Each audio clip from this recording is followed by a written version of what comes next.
Hey, what's going on, guys? It's your boy from Shonen Origins. I'm recording this, as you can see on the bottom right. It's Tuesday the 5th. That means we are 7 days away from Jump Force. Now, the Xbox Live event just finished, and they showed a trailer for the JoJo characters, and that's it. So it's safe to say this is the final roster that we see right here on the Wikipedia page. There's no more. The game's 7 days away. I already knew this. Some people are saying, well, maybe they'll announce like 5 more characters. The game is 7 days away. They weren't going to announce 5 more characters. I mean, the speculation, the hype was just going crazy for the last like week and a half, and just coming up with these crazy expectations. Like, it's done.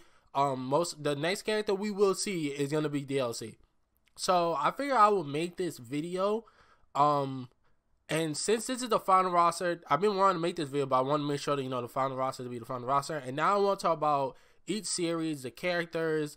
We're gonna go over each series. We'll talk about the characters that are in that series, who should be in there, who shouldn't be in there, and is it a good representation of the series. Now, this is not about personal feelings, right? I could go over the personal characters I want in a series, but at the end of the day, it's about representation of the series as a brand, and that's what's most important, honestly, because we want these series to get bigger. We want Black Clover to get bigger. We want My Hero Academia to get bigger. We want them to reach a height of Dragon Ball status, which they won't, but we would love to see that from more anime and manga series. So it's not really about your personal feelings of which character you do like, it's whether the character is good representation of the series. So first off, we're gonna start off with Black Clover. There's only Asa. That's straightforward. So the question is, should the Black Clover series be in the game? And the obvious answer is yes. This is the new blood of Weekly Shonen Jump. Black Clover, My Hero Academia, that's the new blood. These are the Black Clover is already 4 years old, and My Hero Academia is already 5 years old. And it feels like neither of them are even close to being done as a series. They're probably gonna be around for another 5 years. So this is the two series right here that's gonna basically carry Weekly Shonen Jump as their battle shonen. So yes, they need to be in the game. Black Clover deserve to be in the game. Alright, now we're going to go on to Bleach. The characters of Bleach is Ichigo. Obviously, he should be in the game. Rukia is a good pick. Renji is a character that I do not agree with being in the game. That's one of the characters I don't agree with being in the game. You know what Renji is to me? Renji is like the Yamcha of Bleach, except that he got the girl. That's it. That's what Renji is to me. He's a Yamcha of Bleach, except that he actually got the girl. So, question is, who will I replace Renji with? I probably would pick Grimmjow or a character like that. But I definitely wouldn't have picked Renji. I don't think Renji is that important enough of a character to Bleach for him to take up a spot. Aizen makes sense. Aizen is one of the most iconic characters from Bleach, so he makes sense to really fill in that villain slot. But I definitely wouldn't have Renji there. I would have another character like Grimmjow or something along those lines. Then you have, I'm gonna lump Boruto and the Naruto series together because it really is.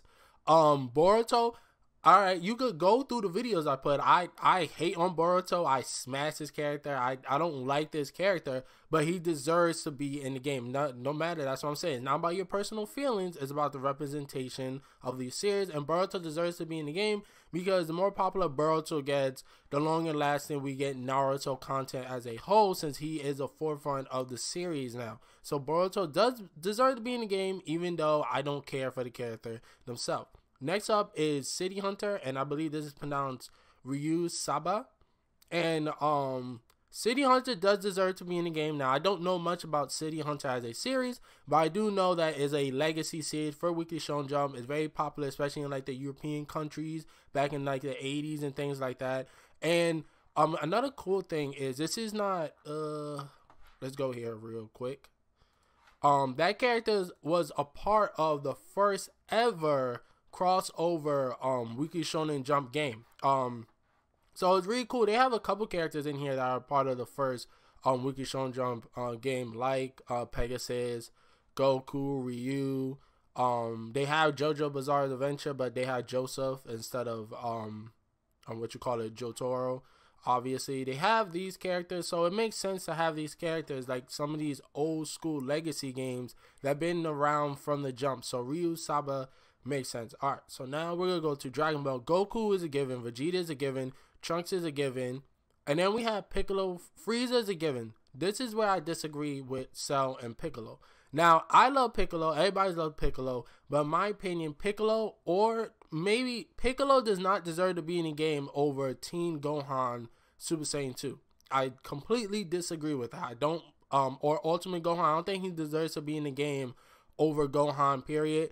I know we can make the jokes for days about how Gohan is completely falling for grace, how the Dragon Ball series doesn't care about Gohan, but Super Saiyan 2 Gohan, right, when he turns Super Saiyan 2, that is a defining series, a defining moment in the series. No matter what you can say about Gohan, you can't take away that moment in the series. It's one of the top 5 moments in Dragon Ball, including all the new Super stuff. It's still a top 5 moment in Dragon Ball, and it's probably one, and Gohan's had one of the biggest character development in Dragon Ball, and his whole arc stemming from the Saiyan saga all the way to the Cell saga is a really beautiful thing to look at, and the build up is wonderful. So in my opinion, Piccolo does not deserve to be in more than Teen Gohan. And in my opinion, if you're gonna have Teen Gohan, you might as well have Cell, since in my opinion they go pretty much hand in hand. Alright, so next character is Dragon Quest Adventure Dai. Once again, this is also a legacy character that's been around for a long time, so I completely understand with them being in the game. I have no problem, even if these characters came out in series before I was born, because I'm only 25, so I was born in 1994. These are legacy characters, so I have no problem with that. Same thing with Fist of the North Star. Kenshiro is also a legacy character. He just had his own. This series is old. It doesn't have like any new animes out, and they just had a game that recently released, I believe in October or something. So it's obviously the brand is still very strong for them to still release games, even if it doesn't have like an anime or anything like that. So Kenshiro makes a lot of sense. Then we go to Hunter x Hunter. Gon is a given. Killua is a given. Kronupki, I feel like I just pronounced that wrong, is a given. Hisako is a given. Now, one more character that I would have liked is, for some reason I can't name it right now, but you know what I'm talking about. The creature, the bug creature, he should be in the game. That is a character that I would have added to this list. Maybe it'll be DLC. I wouldn't necessarily take any characters out of the Hunter x Hunter list, but I definitely would add that. The fans know Hunter x Hunter, the bug creature. I can't remember his name right now, but you know who exactly what I'm talking about. Then we go to JoJo's Bizarre Adventure. Jotaro, Brando. These characters make sense. Even though Jonathan is my favorite JoJo, I'd rather have him than Jotaro, but it makes sense to have them in the game. It's still good representation of the series, because these are still one of the most popular characters in the series. Then we could go to My Hero Academia. Midora is a given. I'm not gonna really go over that much. Then you go to Naruto, which I think is the most controversial list in this series. Now, Naruto's a given, Sasuke is a given, Kakashi is a given, Gaara and Kaguya is not necessarily. Kaguya is a head scratcher. Kaguya does not belong in this game. I put Kaguya along the list of Renji. Renji and Kaguya do not deserve to be in this game. Gaara, I'm okay with Gaara, even though there's characters I would pick over Gaara, in my opinion, to represent the series of Naruto. Kaguya should not be in this game. Kaguya was not really, even though I guess you could say she was in the background the whole time, she was not really a necessity to the story till like the very end. In my opinion, it's kind of outrageous to have Kaguya over Madara or Orochimaru. Those two are the iconic villains, or even Obito, to a certain extent. Those two are but Orochimaru and Madara are obviously the most iconic villains of the Naruto series. So in my opinion, to have it Kaguya over those two was not a good choice. Gaara, I'm okay with Gaara, but like I said, there's multiple characters I would pick over Gaara, like Rock Lee.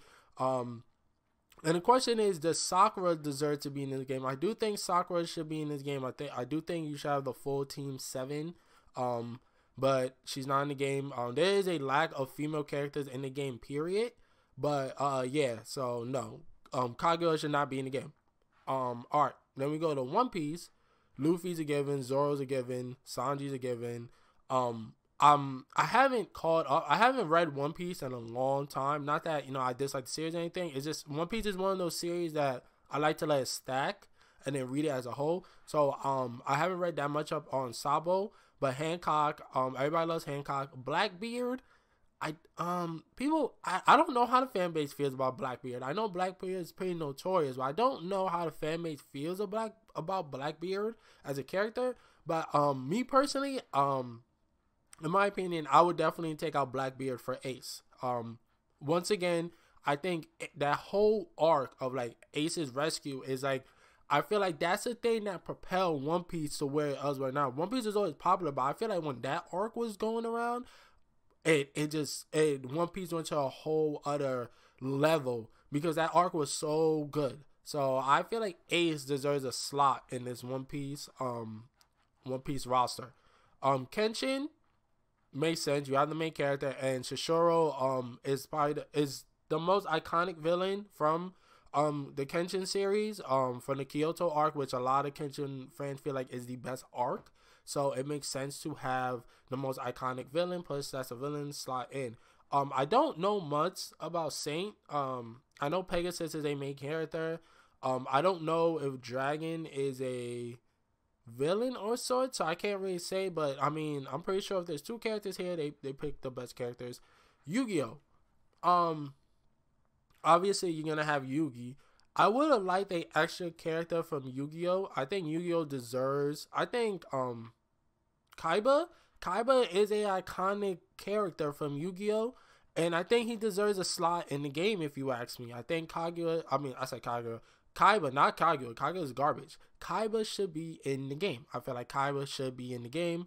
And it would have been nice to have another Yugi character. I also thought it would have been pretty cool to have Jaden. Even though Jaden, Yu-Gi-Oh! GX was never a Shonen Jump series. It was like a V-Jump or whatever. I would think it would have been cool to have like the elemental heroes come out and like fight for you. I think that would have been pretty dope to have Jaden in the game. But that's just my personal preference. But I think Kaiba should have been in the game. I think that would have been really cool for us Yu-Gi-Oh! Fans. Yu Yu Hakusho. There's a lot of characters that are missing from Yu Yu Hakusho that I know as Yu Yu Hakusho fans, we want in the game, most notably Hiei. We want, like, that's, like, please, Bandai, DLC is Hiei, man. People want Hiei. We want to see Hiei in the game. As far as Toguro goes, now, I understand why he's there. Excuse me. Because he's filling in the villain slot, right? Because most of these series, they need to have their one villain representation. He's filling in that villain slot, and he is the most notable villain from Yu Yu Hakusho. But when it comes to Yu Yu Hakusho, I don't think any of the villains are really phased like that over certain characters. Like, Toguro, in my opinion, is not a favorite of Yu Yu Hakusho. I wouldn't name him a top 5 character, but he is the most recognizable and iconic villain from Yu Yu Hakusho, more than Sentry or I remember the three demon things that they went against the first time, and then there's the 3 demon lords in the final arc. So Toguro obviously is more notable than any of the other villains in Yu Yu Hakusho, so he makes sense to fill in that villain slot, even though I know if you would have took him out and put like Hiei or even Kurama or Kuwabara, Yu Yu Hakusho fans would have been perfectly fine with that. Then you have the original Jump characters. So that's a whole 40 characters in this 16 series. Now, I know there's a lot of series out there that we want, like Hitman Reborn. There is 9 DLC characters, so we gotta see how that goes. I said before, I would be shocked if we don't get DLC characters still for Dragon Ball, One Piece, and Naruto to take up 3 slots of that 9 character DLC slot. I'll be shocked if we don't get that. But one thing I want to say, like I said earlier in the beginning game, is all about representation of the series, right? And sometimes you got to take away your personal feelings. And I'll even give you a little personal story of mine when it comes to getting into a manga from a video game. And that goes to Jump Ultimate Star. I started getting into D. Gray Man because I played Jump Ultimate Stars. I saw D. Gray Man as a character. I thought the character looked really cool. Alan Walker. I wish D. Gray Man was in Jump Force. That'd be so dope. And I thought the character was really cool. And then I seen the anime, and then I started reading the manga. So sometimes, that's gonna happen. Somebody's gonna pick up the game because they see Goku on the cover, Naruto on the cover, and Luffy on the cover. They're gonna play the game. They're gonna see characters that they might know, like that they might not know. I'm sorry, words are hard. Also from Black Clover, and then maybe they'll start picking up to read the series or watch the anime because they thought the character was really cool in the video game. So um, as a whole, I think the roster is fine. With the 40 characters, I think the only series that a lot of fans are missing, when I say a series, there's obviously characters that us fans want in the game, but I'm talking as a series as a whole. I think the only one that's really missing that the fans really want is Hitman Reborn. That's the only series I could think of that fans are really, really dying for to be in the game. But as far as, obviously, I think some people take out, like I said, Naruto fan, I'm pretty sure would get rid of Kaguya from Madara. I have no doubt in my mind about that. I'm pretty sure some Bleach fans would get rid of Renji for another character. I'm pretty sure some Dragon Ball fans would like either to pick Gohan in the Dragon Ball list. But like I said, I think the 40 characters is good representation, and as a whole, I think it is a good roster. So I think they made the right choices. So kudos to Bandai for really picking a set of characters that really represent Weekly Shonen Jump as a whole. Obviously, we would like to see DLC for My Hero Academia. Some people would love some All Might there. We would love to see some DLC for Black Clover. I would love to see Yuno in the game. I would love to see Madara in the game. Hiei. Those are like the type of characters I really want to see for DLC. Like I said, I think it would be really cool to have Kaiba in the Yu-Gi-Oh side. Just another representation for Yu-Gi-Oh. I think that would have been pretty cool. I think Kaiba is very iconic. I'm pretty sure, honestly, he's more iconic than a lot of characters on this list, because Yu-Gi-Oh was on Saturday morning cartoons on WB. You know what I'm saying? So people know Kaiba with Yu-Gi-Oh. So I think it would have been pretty cool if we would have had Kaiba in the game. You got Blue Eyes Dragon Ultimate, and that would have been pretty dope to see. Or Obelisk the Tormentor, that's what it's called, the blue one. It was Obelisk the Tormentor, I remember. That could be like an ultimate, and like the Blue Eye Dragon could be like a special or something like that. But yeah, this seems like the final list. They're not gonna announce any more characters when the game is 7 days away. Like, it's just not happening, guys. Like, we can stop with the speculating. It's done. The next set of characters we're gonna see are most likely for DLC. But it's your boy Ziggy from Shonen Origins. I forgot the name of my channel for a second. Let me know how you feel about the list as a whole, since we're finally on the final list. What characters do you feel like should be in the game that are already represented as a series in the game, and what series do you feel like are missing? Do you feel like the character slots are too low? I know that J-Star Victory had more characters, I believe, right? Let me see. J-Star Victory had 52 characters and 30, but only 39 of them were playable, while 13 of them were support. So not every character is playable. Oh yeah, Madara. I don't know how to pronounce this, but I know this is another series that fans would like to see in it. And honestly, I wouldn't have mind that, because like I said, there's a lack of female characters in the game. So that would have been pretty cool. I understand why stuff like Assassination Classroom is not in there. I understand when stuff like Bobo is not in there. Even though, you know, I personally wouldn't care to see him in the game. I understand Gintama is one that I do. You know what? I forget about Gintama. I would not be shocked if this is DLC. If a Gintama character is DLC, I would not be shocked about that. So yeah. See, even they had Hiei as a character in in J-Star Victory. So hopefully he's DLC. Toriko is one series that we do not need. Toriko sucks. Please do not ask for those characters. Oh yeah, that you think I don't like Boruto? I hate Toriko. I hate that series so much. I think that series is hot garbage. They try to push the shit out of that series, and it fell right on its face. People like to say, oh, they push Black Clover. They do not push Black Clover. Yeah, they market the series, because that's what you're supposed to do. But they don't have Black Clover. They don't have Asa having little anime specials with Goku and Luffy, two of the most popular characters, like they did for Toriko back in the day. That's pushing a character down people's throat. They don't push characters down the throat when it comes to Black Clover. They just market it, because that's what you're supposed to do when it comes to your series, guys. You're supposed to market it so people get their eyes on it. But I digress. I'm not gonna rant about that. But yeah, man, I like the roster. So in the comment section, let me know. Is this the final roster? Are you happy with this roster? Which series, which characters you think are missing, and which series are you missing? I know a lot of them would probably be Hitman Reborn. So yeah, peace, deuces, all above.